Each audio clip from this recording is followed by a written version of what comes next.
Hi guys, কি খবৰ সকলোৰে? মোৰ ভালে। মোৰ নতুন এটা ভিডিঅ'লৈ সকলোকে স্বাগতম জনাইছোঁ। মই ৰাতিপুৱা চাহ খালোঁ আৰু আপোনালোকে কি খালে কমেণ্ট কৰি জনাবচোন। আৰু আপুনি যদি প্ৰথমবাৰৰ কাৰণে মোৰ চেনেললৈ আহিছে তেনেহ'লে চেনেলটো ছাবস্ক্ৰাইব কৰি দিব। আৰু মই এতিয়া ভাত বনাম। দিনটোনো অকলে কি কৰি থাকোঁ সেয়াকে আপোনালোকক দেখাম বুলি ভাবিলোঁ। তো ভিডিঅ'টো কণ্টিনিউ কৰিব। এতিয়া ৰাখিছোঁ। এতিয়া মই কাটি আছোঁ কুন্দুলি আৰু ভাতকেৰেলা।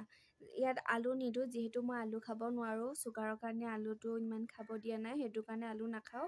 আৰু এইকেইদিন যিহেতু মোৰ গাটো অলপ বেয়া হৈ আছে, সেইটো কাৰণে ইমান বনাবও মন নাই যোৱা। আৰু মচুৰ দাইলটো ইমান খাব নোৱাৰোঁ চুগাৰৰ কাৰণে, সেইটো কাৰণে দাইল বনোৱা নাই।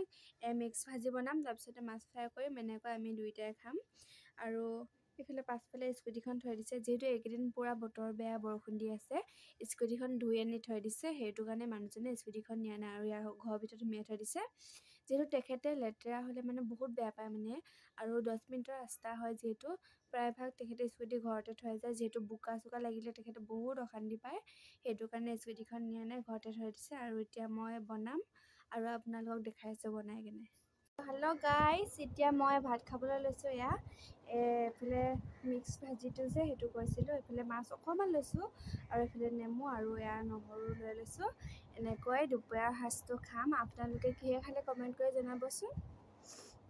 যিহেতু মই মাছ মাংস চুগাৰৰ কাৰণে ইমান মাছ মাংস খোৱাটো ইমান ভাল নহয় হেনো, সেইটো কাৰণে অকণমান মাছ লৈছোঁ আৰু এতিয়া নেমুখিনি চেপিলোঁ, তাৰপিছতে এতিয়া মই ভাত খাম।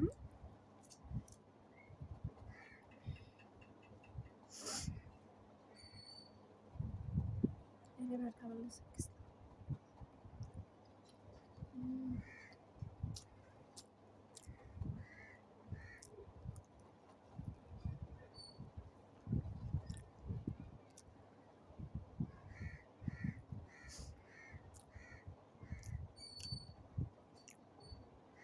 এইফালে পানী। তো এতিয়া মই ভাত খাই লওঁ। ভাত খাই উঠি আকৌ মই পাছৰখিনি ষ্টাৰ্ট কৰিম। এতিয়া বাই বাই।